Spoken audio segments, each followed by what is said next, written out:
On May 21st, 2026, Iran's ambassador to France sits down with Bloomberg News and tells the world something no government official has ever said about a major international waterway. Iran and Oman, he says, are negotiating a permanent toll on the Strait of Hormuz, not a temporary war measure. Permanent. Every vessel transiting the world's most critical energy choke point will pay up to $2 million per ship in Chinese yuan or cryptocurrency. Nations deemed friendly get through at preferred rates. Nations linked to the United States or Israel are turned back. The world's most important waterway, through which 20% of global oil has flowed freely for a century, is becoming a gated corridor with a price list. Every news channel is calling this a war story. But what is actually being negotiated right now, today, May 23rd, 2026, is not a peace agreement. It is an invoice. And to understand why Iran has the power to send it, you need to go back to a decision made in the summer of 1987 that the world spent the next 36 years trying to forget. By the end of this video, you will understand exactly how 21 miles of water became the most economically contested geography in history, and how Iran spent nearly 4 decades quietly building the capability to monetize it.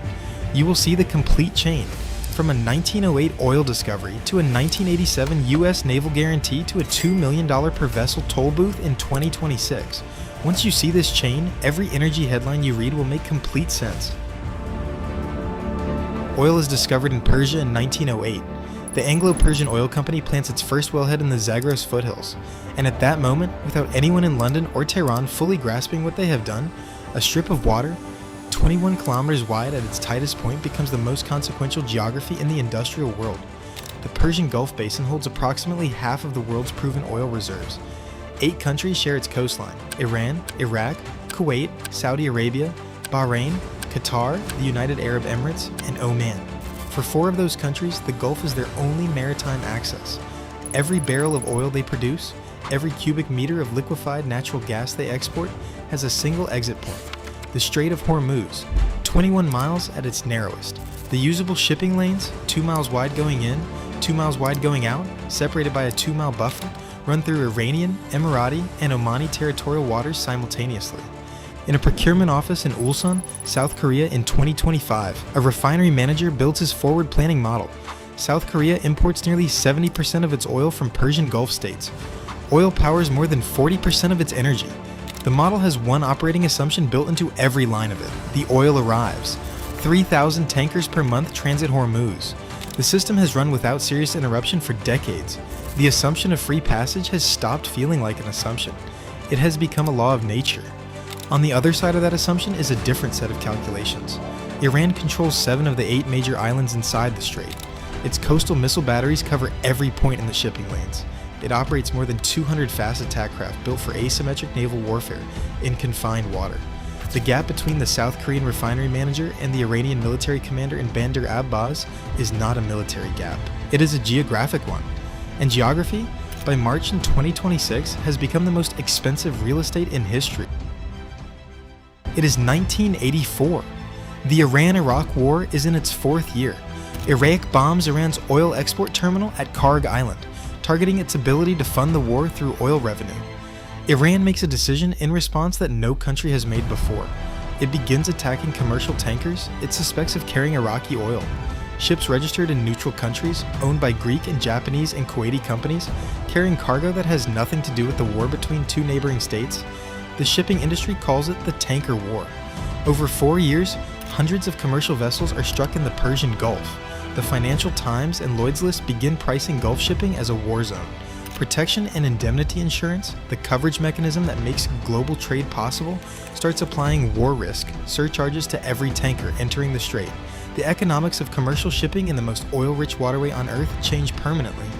In Washington, the Reagan administration calculates the exposure and makes a decision that will define American Gulf policy for the next 4 decades.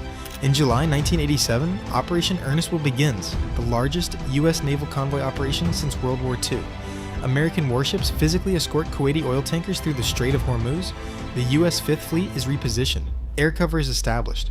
The mission objective, stated in official government documentation, is to ensure freedom of navigation in international waters. What that language actually means to every government and every shipping company and every energy buyer in the world is simpler than any official document states it. The Americans are in the strait. The passage stays open. You have our word. No exit clause is written in. The cost of that word is not paid immediately. It is paid across 36 years of U.S. military presence in 7 Gulf states simultaneously, air bases in Qatar, the 5th Fleet headquartered in Bahrain, advisory missions in Saudi Arabia, Kuwait, and the UAE, arms sales that run into the hundreds of billions of dollars. And it is paid in something more durable than money, a structural assumption that becomes embedded in the architecture of the global economy. Every supply chain manager in Asia builds procurement models on the assumption that Gulf oil will arrive. Every insurer in London and Singapore prices maritime risk on the assumption that Hormuz will not close. Every finance minister in Europe structures energy budgets on import prices that assume uninterrupted supply. The American guarantee does not just protect shipping. It creates a world that is built on the belief that 21 miles of water will always be passable. And that belief, worth trillions of dollars in infrastructure, forward contracts, and energy dependencies, is built on deterrence, not a physical lock, deterrence. Which meant that when, on February 28, 2026, US and Israeli strikes hit Iran's nuclear facilities and Iran closes the strait in response, the deterrence breaks for the first time in 36 years. Follow the money and you find the gap between the assumption and the reality. Saudi Arabia's east-west pipeline, the world's primary backup route, is pushed to its maximum capacity within weeks, 7 million barrels per day through to the Red Sea port of Yanbu. The UAE's existing pipeline adds 1.8 million barrels per day. Combined, 8.8 million barrels per day of bypass capacity against the 15 million barrels per day that flowed through Hormuz before the war. The gap, 6 to 7 million barrels per day, cannot be filled by any infrastructure that currently exists on Earth. And that gap creates the conditions for something that has never happened in the history of maritime trade. By March 2026, Iran is not simply blocking the Strait of Hormuz, it is charging for it. The IRG sea contact shipping companies through intermediaries. A transit fee of up to $2 million per vessel, approximately $1 per barrel of crude cargo, is agreed and paid.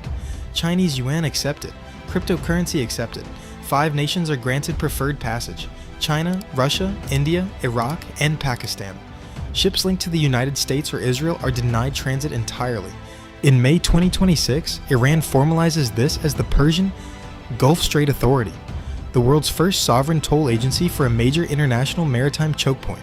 On May 21st, Iran's ambassador to France confirms to Bloomberg that Tehran and Oman are in active talks to make this arrangement permanent.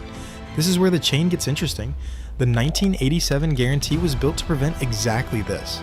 It has instead created the conditions for it. The Strait of Hormuz is currently operating at approximately less than 5% of its pre-war traffic. The ceasefire is in place. The negotiations have stalled. Washington and Tehran remain deadlocked over Iran's uranium stockpile and over the tolls. The economic bill is documented in specific numbers. ADNOC chief executive Sultan Al-Jaber states publicly that more than 1 billion barrels of oil have been lost since the closure began. Nearly 100 million additional barrels are lost every week. The strait remains shut. Even if a comprehensive agreement is reached today, it will take at minimum 4 months to restore oil flows to 80% of pre-closure levels. Full normalization is not expected until the first or second quarter of 2027. The International Energy Agency has called this the largest supply disruption in the history of the global oil market. Qatar's Northfield LNG facility, the world's largest gas export terminal, has lost 17% of its capacity to Iranian drone strikes, with a repair timeline of 3 to 5 years.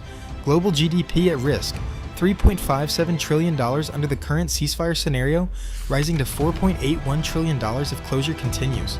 This is what 21 miles of water costs when the guarantee holding it open turns out to have been a 36-year deterrence arrangement with no physical enforcement mechanism behind it.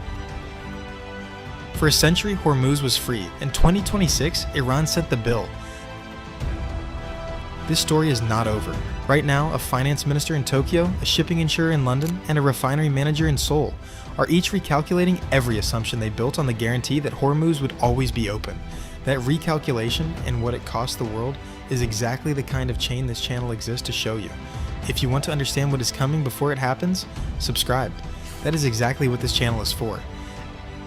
Every crisis has a history. Every history has a ledger. This has been the Meridian Ledger.